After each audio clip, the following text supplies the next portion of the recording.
apparently originally this was going to get an NC-17 rating Yeah. for the violence, and I guess when they were flashing people in the battle, apparently it was way more graphic and the violent scenes are Really? way more violent. Oh, I gotta see And that clip. they actually had to edit it down. So there's like an Wow. hour of like footage that they edited out because Mhm. it was all the violence and all of the inappropriate things that would have made it NC-17. And this is still hyper violent after that's taken out. Yeah. Hyper. Yeah. Well,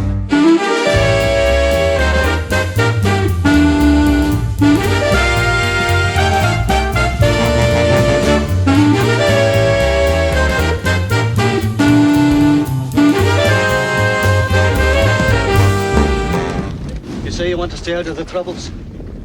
If I can live in peace, I will. But when they threatened his world, Edward Longshanks is the most ruthless king ever to sit on the throne of England. Scotland, my land, and the woman he loved, I want a home and shelter. It's all for nothing if you don't have freedom. he was driven to war. Go back to England and tell them there that Scotland's daughters and her sons are yours no more. And the Oscar for Best Picture is presented to Braveheart.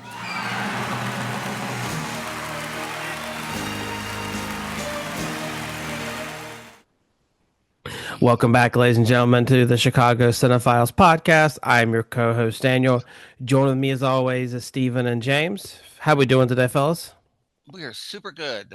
Oh, I said super as an Great. adverb. Oh no, it's horrible. I hate We're growing on him, y'all. He's becoming one of us. He's hip now. I'm super excited about being here. Like they never are. You literally are sitting here. You can't stand. I literally couldn't wake up. Well, you wouldn't be talking to me, you moron, if you literally couldn't. So language counts. Exactly. Well, welcome everybody. This is the Chicago Cinephiles podcast, the podcast where we discuss Oscar-winning movies and determine should it have won, yes or no. Kind of dive in a little bit deeper on it.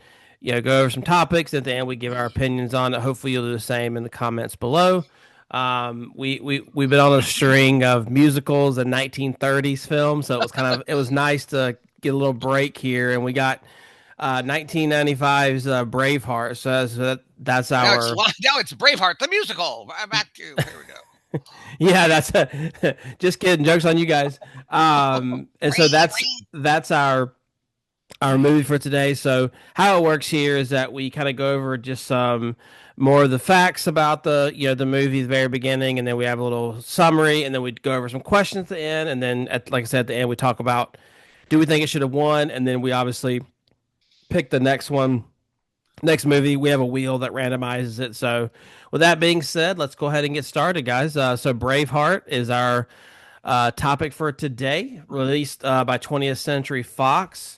Released in May 24th of 1995, inspired by Blind Harry's, who's a 15th century poet or poem. I'm not going to read the poem because it's in like French or something. It's or Old English. I'm just not even going to butcher it.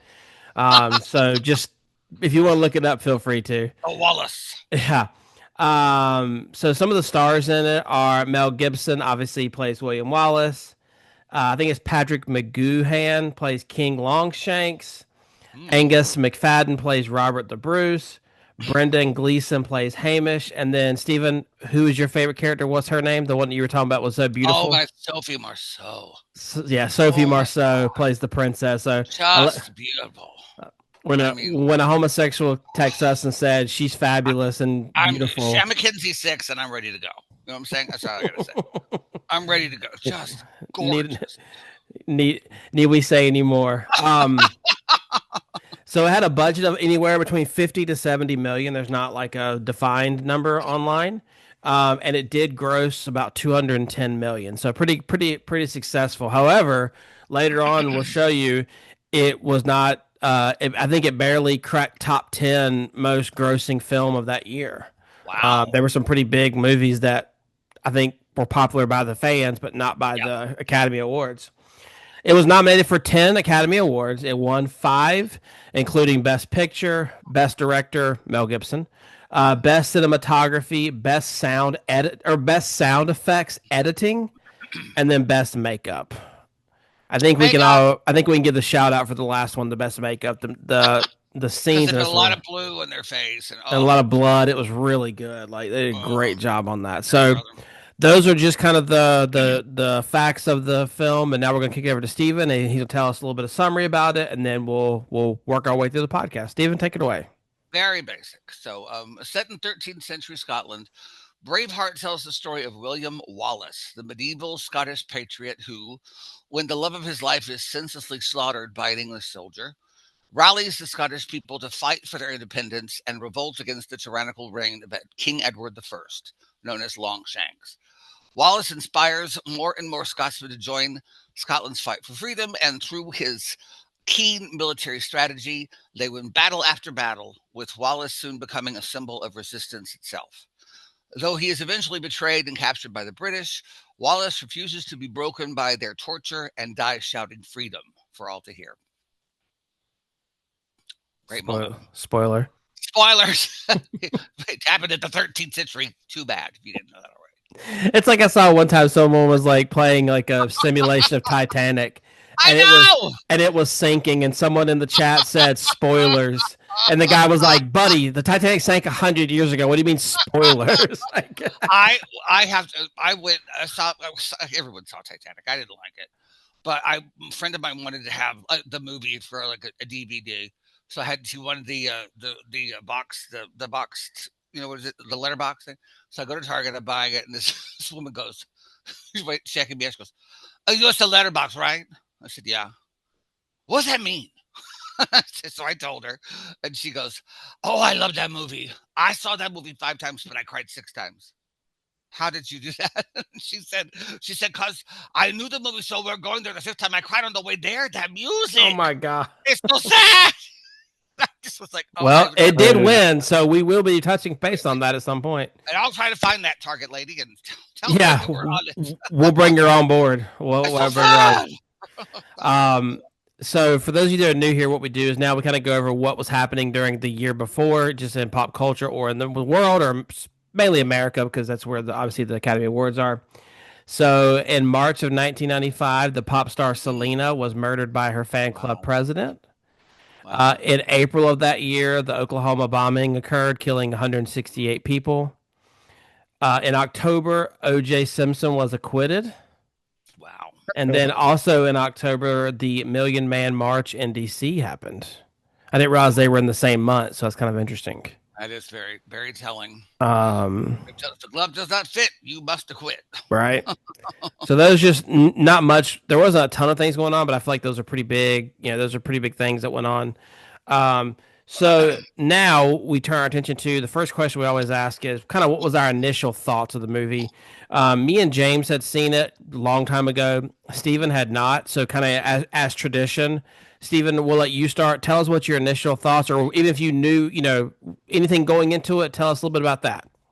I was a little, no, it wasn't a little, I was a lot apprehensive because I this movie kind of reminds me of something that here in Chicago, when you're doing non-equity theater in these little theaters, I call it boy theater, which is a lot of really straight guys get together and they do really straight plays where they get to grab a lot of women and hate each other and shit. This is just, and I hate it. It's the homosexual version of straight guys calling it a chick flick. I'm just like, I have no interest in this, and didn't think I would. And that said, I told Daniel earlier, it's the first movie. It's been 3 hours long, but I didn't go, "Oh my God, it's only been 10 minutes." I looked down and went, "Oh, it's been an hour and a half." Mm-hmm. Oh my God. Like it really sort of sucked me in, quote unquote. But it was just really interesting. And I really fell for it very quickly. Great movie.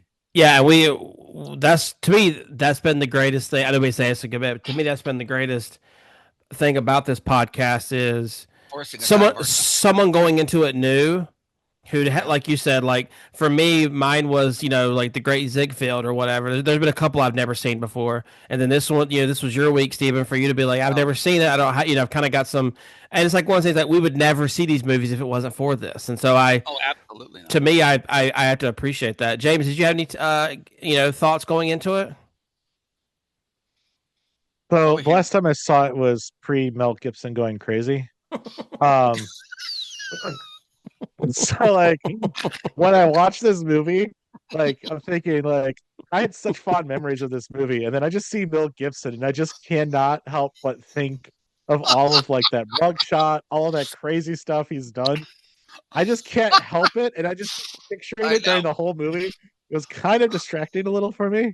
I know you kind of feel the same way about Tom Cruise, Daniel, Yeah. but Yeah. like I don't know. Overall, it's still a great film. It's just I cannot It's just so hard. not It's picture so hard to cut it him. off. It really is. What is it? It Ricky is. I Gervais thought says like about he's like, I drink as much as the next guy, unless the next guy is Mel Is Mel Gibson. Gibson. Whoa. You know. I mean, hey, similar to the Tom Cruise movie, this was before he went crazy. So this is kind of in the same Yeah. BC. So, you could say before crazy. Mel actually likes women. Oh, I didn't say that out loud. Oh my God. So mine, just with my like history background, my degrees in history and whatever. Like I've known this movie kind of being like infamous as being inaccurate, but it's one of those things like where understatement. I can turn it off. Like I can turn that part of my brain off and just enjoy the movie for what it is. You know what I mean? Like, so I was excited to watch it again because after seeing the last couple of musicals and like when Unforgiven was our like toughest movie we've seen, like it's time to, you know what I mean? Like with Clint Eastwood and he and Morgan Freeman, no hate on them, but they're like in their 70s. If that's our most like, tough movie we've seen so far, it's time to amp it up a little Feel like a bit. child. I love watching them in their 70s. I love it. I feel like Oh. 12. And I want to touch on that later. I want to touch on the whole it doesn't accurately portray history because I have of two minds about that. Let's do it now. Well, I just feel like there was that movie, The Greatest Showman, that came out with Hugh Jackman a few years ago. Yeah. Everybody thought, oh, you're going to love this. I have no interest in seeing that. I have no interest in seeing revisionist history that shows us a different time in our perspective. So there's gays and lesbians and this, and just have zero interest in that because to me, when you watch a film like that, its film is so powerful. It creates a narrative that this is truth, regardless of what truth is.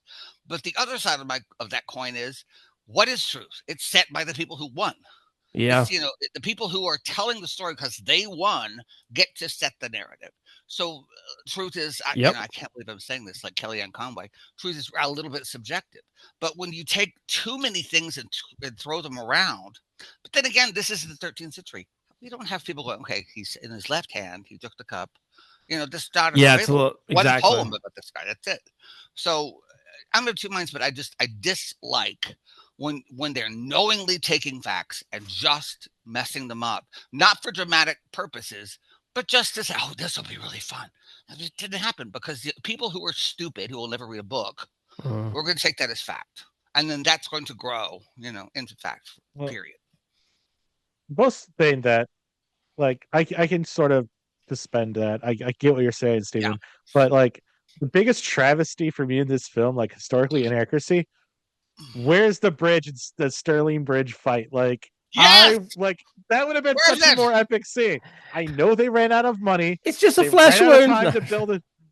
And like Sterling Bridge, I would love to see that in a fight, like in a movie, but like they didn't do that. So that just take the bridge from River Kauai and just like mix them. We'll never know difference. Just splurge it in. We'll never know. There's a Golden Gate. Who cares? Put it on there. It's fine. What you mean? Yeah, but like Mel Gibson himself said when he was filming it, like it's not going to be historically accurate. We're just making a film that's going to be great. A good film. Yeah. And I see both sides of that because you really want to make a narrative that works for the film, but it's such a powerful medium. People take it as truth. People take this is what really happened. And it scares me that we put too much of that out there and all of a sudden it's some sort of truth that never actually happened. I mean, if we don't look at the past and just live in it and study it, we're doomed to repeat it. And that's what's happening over and over and over in this country and everywhere else. Steven, I just had a revelation. Are you telling me in a galaxy far, far away, a young Luke Skywalker didn't rise to become the Jedi Order? You're telling me that's not fact? I'm just gonna say. I'm just talking. This is one thing I would say.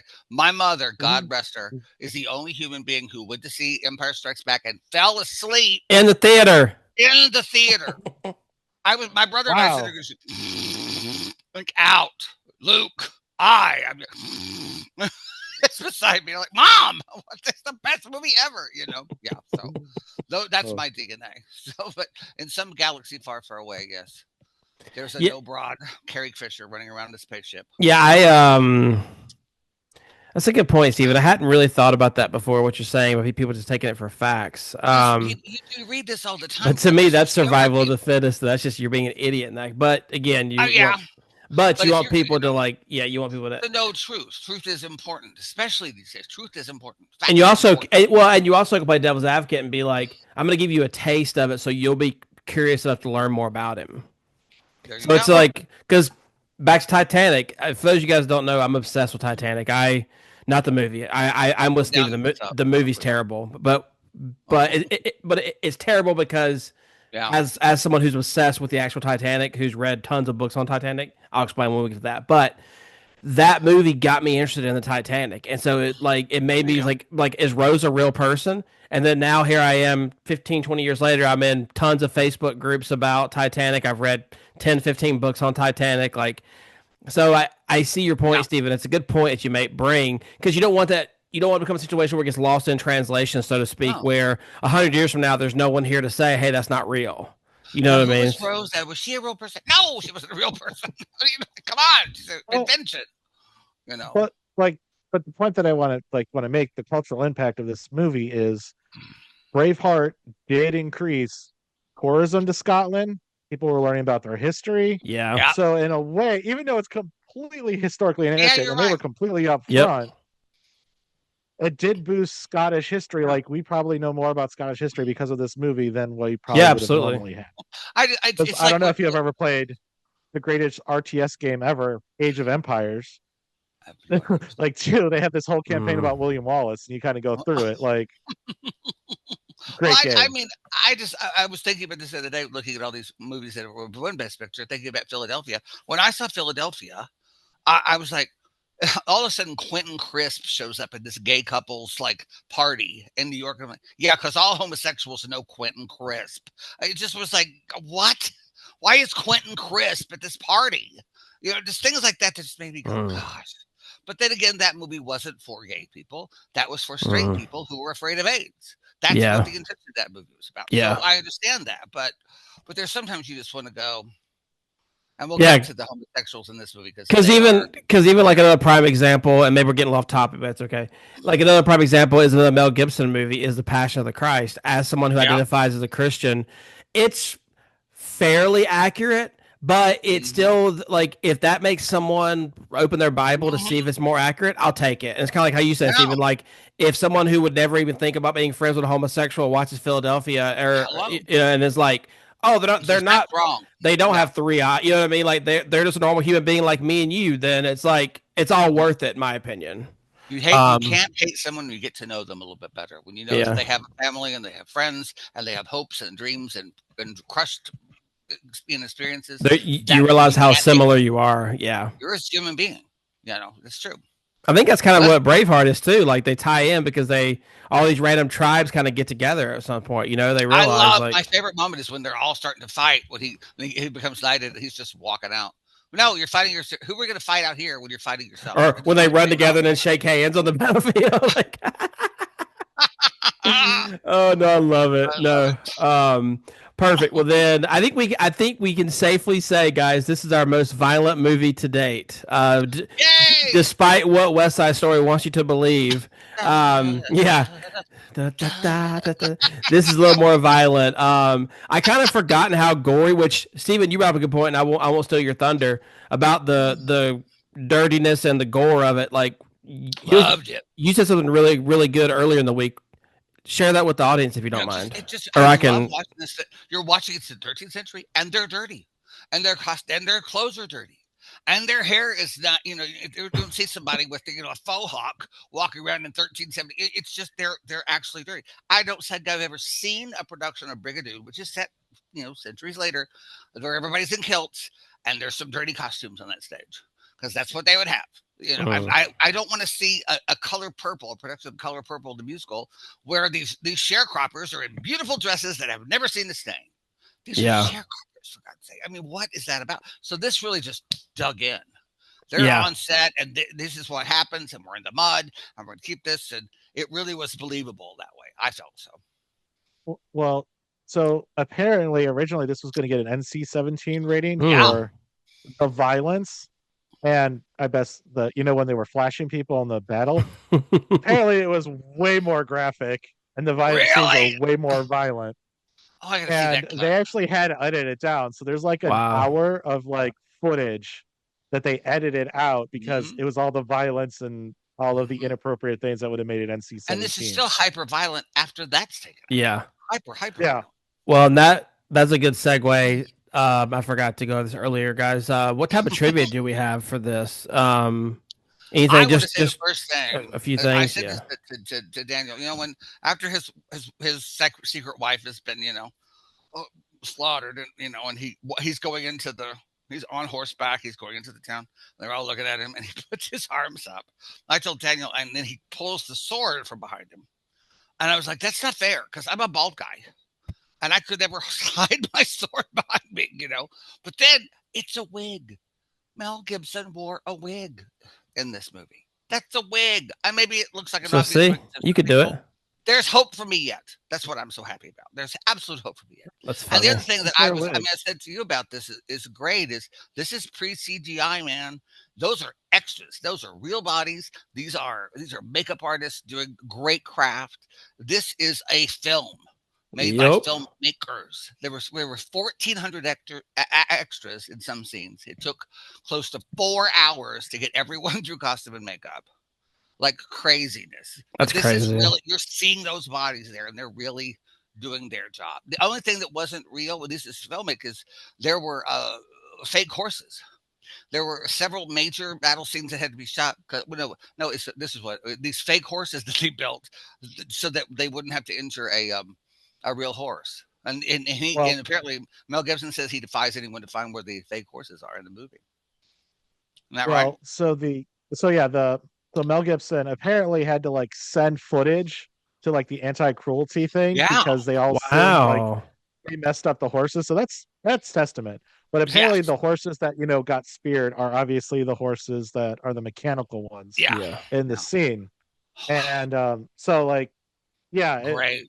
Mel Gibson actually had to prove it. That's pretty cool. And I love that there were several major battle scenes that had to be reshot because extras were wearing, ready for it, sunglasses and wristwatches. Oh, well, there was like a Jeep in like one of the scenes. Like there's like a Jeep parked back as they're running down the That's hill. so funny. Hey, how are you? I love that. I love that kind of stuff. And yet, after Well, all that battle, the worst injury they had after several months of filming battle scenes was a broken nose. That's it. No broken Yeah. bones. Wow. I mean, just one broken nose. That's amazing. That's Love impressive. The funny thing about this movie is all of the people that played the Scots and the English in the battle scenes were Irish, and they were from like the Irish army because it was shot in Ireland. Yeah. Because Mel Gibson said Scotland wasn't as friendly. That's hilarious. I mean, so they actually had to it was like them, and they were playing both sides. So that's it. that That's a cracked me up. testament to the actors. You know what I'm saying? Yeah. I've done a production of Bent where I was the only gay person playing a gay role. The other gay characters were played by straight guys, and all the Nazis were played by gay men who loved wearing all the leather and the big coats over their shoulders. That's all I'm going to say. But it was just the weirdest production. I was like, I'm the only queer playing a queer here. This is pretty weird. So, Scots are playing Irish and back and forth. And it's a lot going. But these are great actors. I think these are really great actors in this movie. Well, some of the Scots, like in the beginning of the battle scene, when they're like in the beginning of the battle scenes, were actually part of the Wallace clan, like their descendants. Yeah. So that was pretty cool. I want to shout out the young actor who played Mel Gibson. That was his first time ever acting. And I told Steven, I thought he played a fantastic. I really enjoyed his few minutes he was on the stage. Like I really enjoyed that. You can't. You're just out there going, okay, just pretend. That's all it is. Yeah, you can take classes and you can do your sense memory work, but this is just playing pretend. Sometimes people just got it. You know what I mean? And I want to say one thing about the I know there was a lot of, there probably was a lot, and there was in the 90s, a lot of controversy about the homosexual characters in this movie. and people saying that they were sort of effeminate homosexuals, and that is that stereotype, and blah blah blah blah blah. It's Pride Month. Go to your local area where the gay people are, and you'll see 58,000 of the Prince of Wales there. Who is the homosexual in this movie, Steven? Who? Point them out. When he and his boyfriend are in the hallway going, no, you wear it like this. You put it here, and you put it here. And it's like, what is going on? When they're adjusting the belt. It's like, come on. Adjusting the belt on the outfit. Like, it's like, what is happening here? I loved it. I just loved it. And, that's a real thing. I mean, because, like, it's a real thing. Like, people were homosexuals back then. Like, it's okay. And guess what? They're homosexuals who are very prissy. Hello. Hello.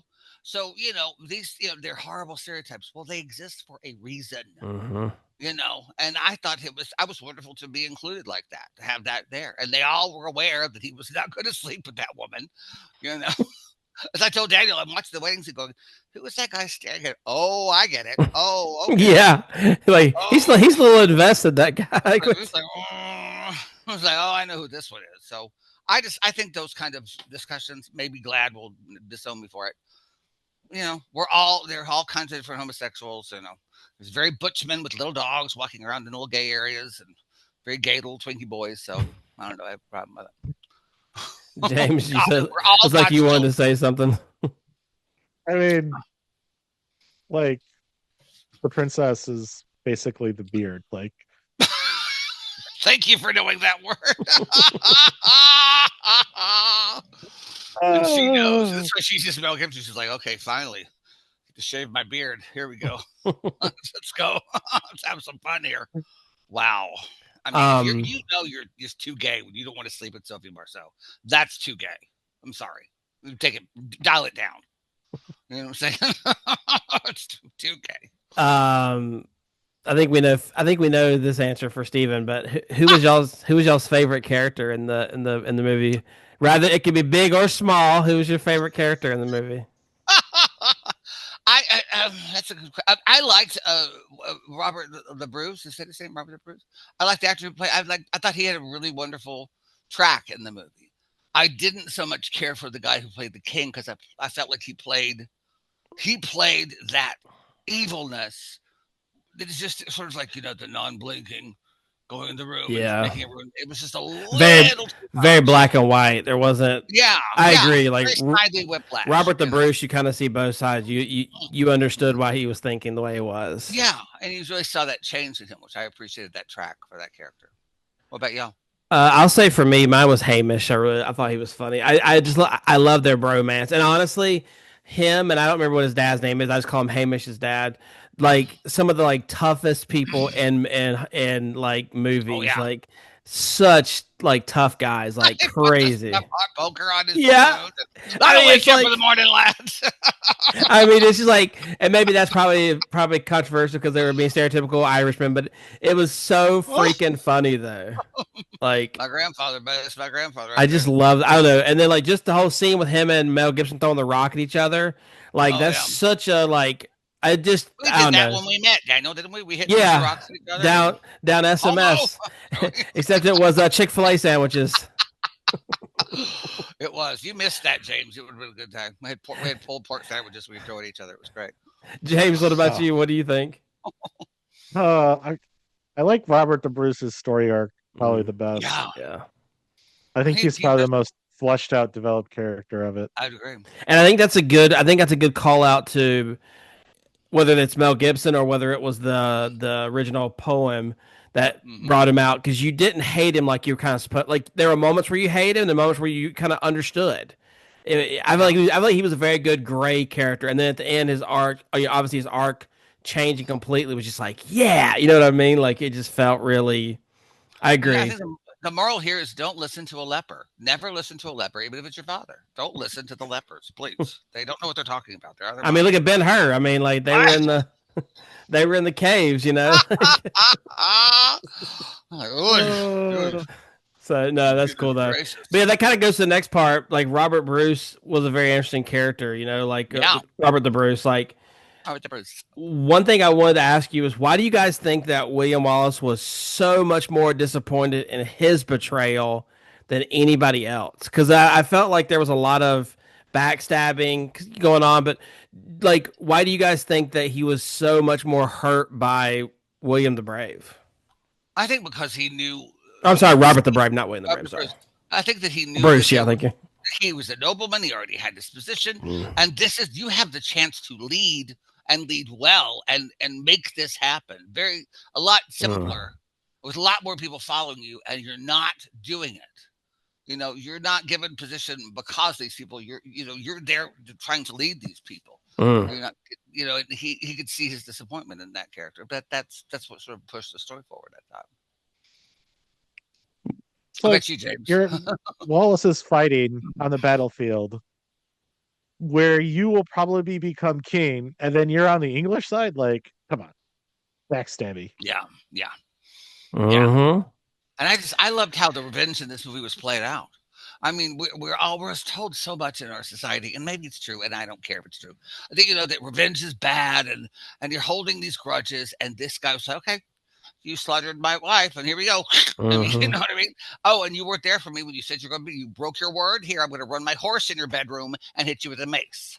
You know what I mean? I appreciated that, but it wasn't drawn out. It wasn't made to be this big. It was just okay, boom, done, and we're moving on. I like that. Maybe that makes me a non-Christian. I don't know, but eye for an eye, people. You messed me up, I'm gonna mess you up. You know. Yeah, I was kind of curious as like why because I think that there was. I think, like you said, I think he kind of put him on a pedestal. Like, I think he thought more of him. Oh yeah. Than like just other, and like he just like I think that's why it was just so like touching and effective. Which obviously made for a great movie and made for a great ending at the end, as we mentioned. Obviously, very much so. All right, we got. Sorry. That ending. The ending, but they were showing the disembowelment of him. Yeah, that was actually filmed. Like whoa, as graphically detailed as this movie was, that's not something I want to. Even from Mel Gibson, I want to see the bowels. I'm funny that way. No bowels on a film. That's just me. But So we got to talk about probably the most famous scene in the movie is the speech. Mm-hmm. Where do you guys rank this as far as speeches in movies are concerned? Like, is it up there? Like, where do you guys tend to put that? Hot take. I will put it up there as high as like the Casablanca speech at the end. Wow. I will put it up that high. Okay. And to see what you guys are talking about, we'll play this clip right now so you can actually see. Yeah. And dying in your beds many years from now, would you be willing to trade all the days from this day to that for one chance, just one chance, to come back here and tell our enemies that they may take our lives, but they'll never take our freedom? I mean, and I guess I see what you're saying. I just saw it as a very Prince House speech. I saw it as a rousing the troops kind of speech, but it wasn't. It didn't have a shine to it beyond that. It's good. It's very good and very very well written, but it didn't hit me that in that level, I guess I'd say. What do you think? I think it's I'll give it top 10. For me, maybe top 5 if I really think about it. Like, for me, the best scene, to me the best movie like speech of all time is in Return of the King, Aragorn's speech at the end. Also, the Few Good Men speech where he's screaming at him and telling him he can't handle the truth. That's a good handle the truth. Yeah. I mean, not Independence Day. They're little speeches. I like Independence Day too, but I would say, I would put it like, I'd probably put it top. What? Don't do Independence Day, James. Don't do that. No, it's a great speech. It's a great speech. It's a great. That president. All this destruction, and they get stopped by a computer virus. No, really? but we're talking about the speech. We're not talking about the movie. Yeah, not the movie. But like that speech that the president gives is amazing. I remember such a chip. But, I agree. So I think it's up there. And like I said, the clip we just saw obviously shows it, whatever, and it also kind of just shows him already becoming a legend because he says like, "Sons of Scotland, I am William Wallace," and someone says he's 7 feet tall. Yes, he And killed he's 5 like, men with 4 swords. yeah, just like, yeah. So it's Yeah, like, exactly. it's kind of cool to see it in real time. I Um, agree. One of my favorite scenes, and this kind of wraps it up, and we'll obviously, go over anything you guys have to say, was at the very end was when Longshanks couldn't speak. And Isabel just tells him that his Oh yeah, bloodline has ended. yeah. And Yeah. the irony is like the new king, like the new supposedly king of whatever, is not even English. He's half, Scottish and half French or whatever, right? So it's like if that played out, that'd be kind of hilarious in Yeah. real time, As if Um, that prince is going to ever impregnate anything, unless it's a turkey baster involved. I mean, that was seriously. such a great scene. But did you guys have any scenes in particular that y'all enjoyed, or like? I mean, I know we kind of touched them because there's a lot of good ones, but anything in particular? You I know, not really. What about you, James?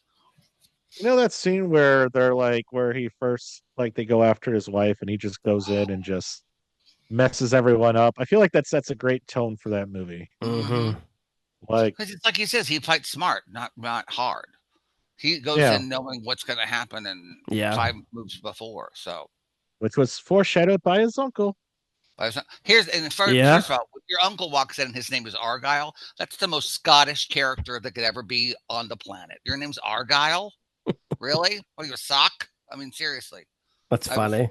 that's pretty damn Argyle. I didn't even pick up on that. That's That funny. shows Argyle. I'm Argyle. No, really, you're kidding? Are you Jewish? I mean, it was so bizarre. Um, I But did you really, have a well, specific thing you liked? well, just kind of shout out. I like the scene that I was mentioning with the young boy, but I also enjoyed the chemistry of Mel Gibson and his wife Oh yeah, it was really good. Like I can't remember what her name was, but I thought she was gorgeous too. She had beautiful blue eyes, and yeah. I really felt the pain. And when he opened up like the book and like the flower Oh. that she had given him 20 years ago, like to me that was touching. I really just want to give a shout out. And then Steven, I want you to give a shout out to your favorite clip with the My favorite moment in the entire movie is when, how would you deal with this brigand? And little Princey Prince says, well, I would just have the magistrate and he would arrest him. And they cut, just a quick cut to the woman behind him in a yellow dress who's sewing. And she's like, girl. And then just looks at him and they fast cut back to the king. It's the funniest moment ever on film. It's so because and it's even funny that Mel Gibson was the one that said that was okay to put in there. Like it's not like it was, girl, really? I mean, she's sewing it. It just doesn't. Barely looks up, gives a side eye. Like, okay, whatever, girl. Like it's the funniest moment. I kept laughing. I couldn't stop laughing. I was like, because it's so well done comedically. Yeah. Like, boom, boom. You see the king kind of roll his eyes again. Oh, so heavenly. All right, so the last She's an Oscar. Right. So the last one I just want to ask you guys is overall, what was y'all's take on the movie? Steven, I'll let you go first. Did you like it, hate it, love it? Where would you kind of put it? I liked it a lot. I liked it. There were some of that I really despise sometimes in our films we've watched where I'm like, okay, we get it. Let's just go on to we get it. We get it. You've had sex and you're sitting there and you're all naked and you're at the lake and it's beautiful. Let's move on, But there weren't a lot of that. And I really was impressed that again, I'm watching this movie going, oh, it's an hour and a half already? Oh my God. As I've said to Daniel, you want people in any kind of entertainment to go, oh, it's over, as opposed to, oh my God, is it over? Mm-hmm. Is it over now? Because I'm so sick of this. And this is one of those, oh, it's over? Oh, it's 3 hours, but it clips along very well. I really enjoyed it very much so. Perfect. James, what about you? It's a great film. I like it a lot. Like that speech, phenomenal. Other than the seeing Mel Gibson, like other than that, like souring that a little bit for me. It's a great movie, like, but I just like picture in my head the entire time. But other than that, it's great. Yeah, definitely a recommendation. I agree completely. I'm with you, Steven. Like this was the first 3 hour movie that yeah. I was like, okay, this is pretty cool. This is going by this quick. TikTok, exactly. Not the app. And TikTok, oh my God. But yeah, so then I guess we'll ask the question is should it have won? So Uh-huh. the nominees, the Nominated five for the five nominees for this one were Braveheart, Apollo 13, wow, Babe. Are you kidding me? wow. The Postman, and then Sense and Sensibility. Sense and Sensibility, And good movie. what's even more upsetting is the ones that were not nominated, which is Toy Story, GoldenEye, Batman Golden Forever, Eye. Seven, Die Hard with Vengeance. Die Hard. Well, you I don't know. gotta do. I There's mean, I'm gonna say Casino. I like that movie is such a good oh, Oh, movie. it's a good That movie was not too. Yeah. nominated. yeah. Like I would think Casino would have won. Dead Man I also Walking. enjoyed Apollo 13, Dead but Man Walking is this year. I mean, come on. Apollo 13, great, great, great, great movie. There's Major a Pain. great, Because you would great. think that Casino, because it's Martin Scorsese, like he's like their Uh, favorite. You know what I mean? Maybe. Well, yeah. But to be fair, it also didn't come out until November of 1995. Casino didn't, so maybe that's why they didn't count it. that's true. We've had But movies that were nominated later in the cycle that came out that But still. well, I mean, I'm just trying to play devil's advocate here. Maybe that's why. Yeah. yeah, but it really, there were a lot of films that could have Oh, easily Crimson been. Tide. I mean, I Yeah, still think we have to credit Toy Story. I mean, I know, for the like, advancements in film that it right. made. It might be, Stevie, that might be a little bit, past you, but like, that's what I grew up on. And like, that type of Pixar, I mean, I love Pixar nowadays. Yeah, I grew up in But Toy Connecticut. Story. Talk about like it's a movie that changed animation. Like Yeah. it's the first movie that did that computer generated image and And did it well. not getting But it has nominated. it has its own category. Like it does have I assume that there was animated. So like you have to kind of be like, okay, but like yeah, so let you guys know. I looked it up because I forgot. I couldn't remember where it was. Braveheart didn't even finish in the top 10 box office hits that year. Wow. Die Hard with a Vengeance made 366 million worldwide. Jumanji was the lowest one. It was number 10. It made 262 million worldwide. What about Batman Forever? $3? 336 million. 300. And then you got Pocahontas, GoldenEye, Apollo 13, Toy Story. So yeah, this is one of those situations where there's a lot of movies I think we could argue should have won. No, but not Waterworld. Waterworld wasn't. I don't know what that even is. What? You don't know what Waterworld is? Oh, You've never heard. you need to see that Kevin, movie. oh my God. I know Wally World. Well, the moose. But look, Waterworld is a big, huge flop that Kevin Costner made. Oh wow, unbelievable flop. It's amazing. It was legendary. Waterworld. Bleh. I mean, one of those things. So just for reference, Braveheart got an 8.3 on IMDb. The closest of the nominees was The Postman, which got a 7.8. Apollo 13 got a 7.7, and so did Sense and Sensibility. I can't believe that Babe got nominated. That'll do, For pig. Casino? That'll do. Right? Like a movie about a pig. Which is Mel. Oh wait, I love that movie. It's Mel Gibson. Never mind. So is it? But like, but over like you said, Toy Story, over Batman Forever, which is like great, but still over GoldenEye, over Seven, like over Casino, like. Yep. Seven is an amazing. Now, granted, it's a horror, so that's probably why I didn't win. But like, all right, so I'll go first. I think of the 5 nominated. The only one that I would argue with it would be Apollo 13. That's mainly just because we watched it in school. And so, like, I've watched it so much, I thoroughly enjoy it. But I'll still say Braveheart should have won because, like, what you guys said at the beginning, where you guys talked about how the cultural impact it had, how it made people look into their Scottish background, tourism went up. I think that really helped. So for me, I'll say that Braveheart should have won. Before I say this, why wasn't Ron Howard nominated for directing Apollo 13? What the hell? I mean, that took so much ingenuity to just get that on film. Just through the waitlist, for God's sake. So, I'd say that. But I would say of these, I'd be between Dead Man Walking and Braveheart, really, I would say. And Apollo 13. That's a big theory. But I'm going to go with Apollo 13. I'm going to say that. So there. How about you, James? We kind of go between the ones that are nominated, but I don't think either one of them should have won. Was Apollo 13 and Braveheart. Yeah. I would have put Casino over both of these movies. Yeah, We got Don Rickles. What do you want? Don Rickles. Well, you would just think that, like I said, a Scorsese film is usually like that's, At kind of least a. nominated. Like, knock out Yep. Babe. And Was he put not Casino. nominated? Was it nominated in '96, and maybe we're just not seeing it? No, because Sharon Stone was nominated, Yeah. but I don't know what. Yeah, so you're right. That is a She huge. wore underwear in this movie, and she still got nominated, and that's amazing. That's stunning. That is a big. But like you said, got like Joe Pesci, Robert De Niro. I agree. James Woods, Don Rickles. Yeah, I agree. It's like Tom, what do you good want? shout out for that, James. That's a good call out for Casino. But It's part of what inspired me to become a gambler. Professional gambler as a child.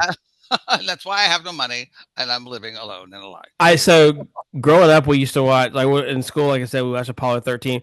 We would also watch the movie. I think this came out I don't think it came out in '95. So I'm probably just like being stupid here. But it had to do with space. It was called October Sky. October Sky. I think it's got Jake Gyllenhaal. I think in it as like a young kid or somebody's in it. It's like 1997. I think let's look it up now. October Sky. No, it's 99. I thought you were going to say 2001 Space Odyssey. So it's got Jake Gyllenhaal in it and Chris Cooper, and so I always got those mixed up. And honestly, like shout out to that movie. That movie is fantastic. If you get it, it's about the part of the NASA space people. It's about they were the kids in the movie go on to be part of the Apollo 13 like ground crew or whatever. So anyway, that's just you watched that, and what they showed us when I was a kid, the North Avenue Irregulars, a B Disney movie with Cloris Leachman that I love to this day. We watched the most ridiculous B Disney, the Apple Dumpling Gang, those kind of movies. You're getting space information. I'm watching Cloris Leachman break her nails in a car at a Disney, lots of things going on. Didn't you guys watch Birth of a Nation? Like. Well, we watched it. It was a play first because we didn't have it was in real life. We saw it happen. We saw it on the court on the lawn of the White House. Oedipus. I'm loving this new Oedipus play. It's really nice. Is that based on anybody possible that we know? So okay, so then this is fun because I like when we all three have different choices. We all kind of pick our different ones. So that's fun, and to me that either says the year was good or there wasn't a clear cut winner. And I don't really know what the answer for that could be because I don't think in the grand scheme of movies, as much as we may like Casino or we may like Apollo 13 or Braveheart, no one's going to put it probably in the top 10 movies of all time. So it's like, it is an inspirational film. It still makes you kind of rouses you. Oh, absolutely. It's still great. Yeah. But anyway, any final thoughts, fellas, on William Wallace and, 1200s, 1270-ish time frame of Scott? Yeah. Steve, or James, go ahead. What you got? You're a historian. Turn that part of your brain off and just enjoy the movie. Yeah, there you go. Yeah, it's just I saw Dirty Dancing twice in the theater. The first time I hated it because I'm trying to enjoy it as a film, and then I went, Stephen, this is a dance movie with Patrick Swayze saying, "Don't put baby in the corner. Just enjoy it. Shut up and stop being an idiot about this." And I loved it after that. I carried a watermelon, All righty. Watch out. So now our favorite section. Oh, James, hold me, please. Stephen always wants us to hold him. Hold me, it's his excuse to say it. Papa, can you hear me? Okay, Papa, so let me share my screen real quick. It's Schindler's List. Oh my God. Oh, Lord. I would totally be okay with that. Actually, I'm not in the right frame space to watch that movie right especially with what's going on. All right, here we go. Oh God. God, I hate to look. I'm trying not to look till the last second. Oh yes, One Flew Over the Cuckoo's Nest. Oh, good. Yeah, great movie. Oh my God, I love that movie so much. I'm excited to rewatch this one. Yes. Believe it or not, never seen it. Oh yes, Really? Yes, I love that so much, Steven. Well, I don't watch the damn World Series. That's all I know about it. And Nurse Ratched, who was my stepmother. I'm kidding. I wish I could see this movie the first time again. Right? Like, I have so many controversial takes on it. I can't wait to talk about it next week. Oh yeah. I'm so excited about it. We're going to be dropping some truth bombs next week. Oh yeah, I've actually done a lot of not research, but I've listened to a lot of podcasts on One Flew Over the Cuckoo's Nest because I'm not the biggest fan of Jack Nicklaus. Honestly, I don't really care for him that much. Like America, what's wrong? Joker. What's he been in that I would like? I mean, Batman, Joker. You can't handle the truth. Yeah, but he's a he's a terrible Joker, I think. No, he's good. I'm kidding. I just want to see Steven's reaction. Jay Leno, or whatever his name is, so much better. The Leno guy. What? No, you say Jay Leno. You are Jay Leno. I'm totally totally kidding, giving you guys a hard time. I was like, don't go to a comic book convention. You will not make it out of there. Right. Never rub another man's rhubarb. But yeah, so that's it. I'm excited for that then. So I've seen it. James, you said you've seen it. Steven hasn't, so this will be fun. But I've been at a mental ward, so it's fine. So you've been able to. It was actually based on a true story, Stevens. Got my memory erased a couple of times. But yeah, so that being said, guys, we appreciate if you made it this far. Please consider subscribing, liking, and commenting. And until next time, this is the Chicago Cinephiles signing out.